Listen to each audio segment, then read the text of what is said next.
It's a blockbuster fraud case. Elizabeth Holmes is set to appear in court tomorrow. If you're curious how some complete strangers are splitting the bill, well, I have some bad news for you. Venmo is ending their public social feed. Here's your business brief. First, pending home sales tumbled last month. It's down almost 2% on a month-over-month basis. This is according to a report from the National Association of Realtors out earlier today. In part, this is because of surging home prices in recent months. That was up by 18% for the month. Mortgage rates also fell, down by about 0.4%. Candidates across the country are vying for seats in state houses and city halls like the one right behind me. Early this week, JetBlue did something remarkable. It made a $3.6 billion all-cash bid to buy Spirit Airlines, and that's not the bold part.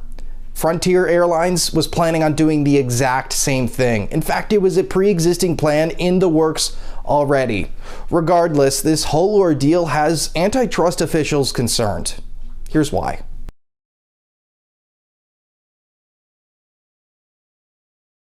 It's no secret that the U.S. economy is on an upswing, at least when it comes to jobs, but that doesn't change that millions of Americans still feel like they're being left behind. On Thursday, the Labor Department reported 200,000 first-time claims. That's an increase from the week prior, but it comes amidst a steady trend of declines to pre-pandemic levels. Right now, the unemployment rate is at 3.5%, even with February 2020. That's part of a steady decline from a 10% peak in October 2009. From Washington. Today's job report shows our plans and priorities have produced the strongest job creation in the modern times of the American economy. To the C-suite.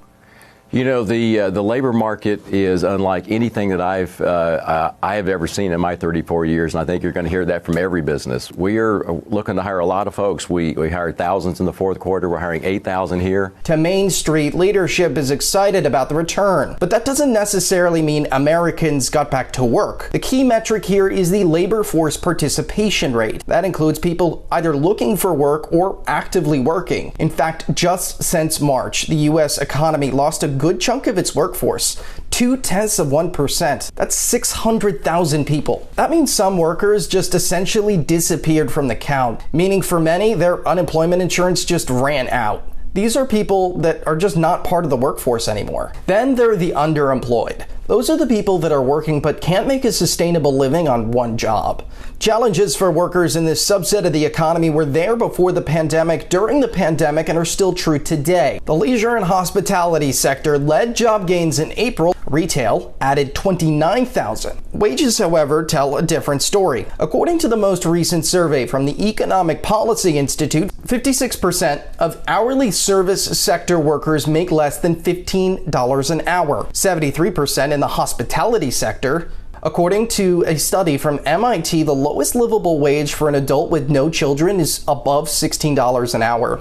With one child, that's almost double. The sector makes up 20% of the U.S. economy. A full-time job at $7.25, which is the federal minimum wage, still keeps workers below the poverty line. Right now, there's not a single county in the country where a minimum wage worker can afford a one-bedroom apartment, and that's only going up. According to a recent survey from Apartment List, rents are on the rise in 93 of the 100 largest cities in the United States. The percentage of workers making minimum wage is on the decline. In 2020, that was less than 2%. There are workers in the restaurant industry that are still allowed to make what's called a sub-minimum wage. That's when workers are paid a base rate of $2.13 an hour and are expected to make up the remaining wage in tips.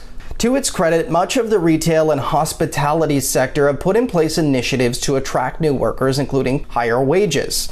Target announced it would raise its minimum wage as high as $24 an hour. Last year, competitor Walmart also raised its minimum wage. McDonald's announced something similar last year, but it only applies to company-owned stores. There is some momentum for change here, but it's not clear just how much and how this will impact all of the parties involved. In New York, I'm Hirschfeld reporting.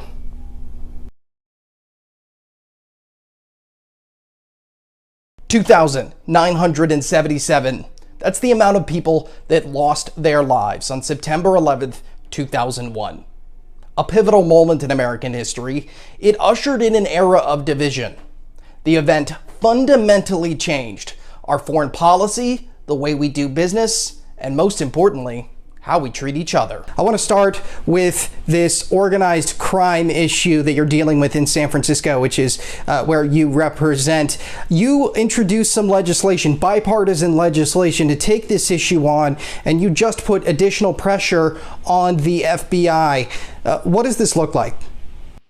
Look, we're seeing across America. You're forecasting some pretty massive growth in the Asia-Pacific region in terms of production as well. Can you tell us what you're seeing? We have a lot to get to today. Of course, we're looking at case numbers over the weekend. On Sunday alone, we saw 85,000 new cases, but that's actually a trend downward of about 8,000 from the week prior. With 57% of the U.S. population vaccinated, do you see this continuing, or have we reached a plateau?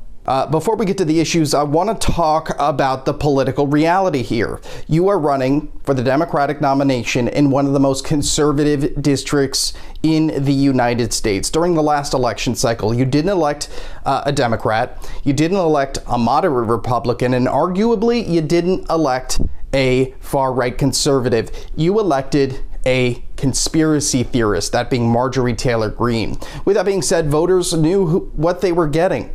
Why is this time going to be any different? You know, even if they fix it now afterwards, have people already been evicted or no? In some places, yes. As I mentioned, in Mississippi, for example, they have a law where somebody could be locked out of their apartment in the same day.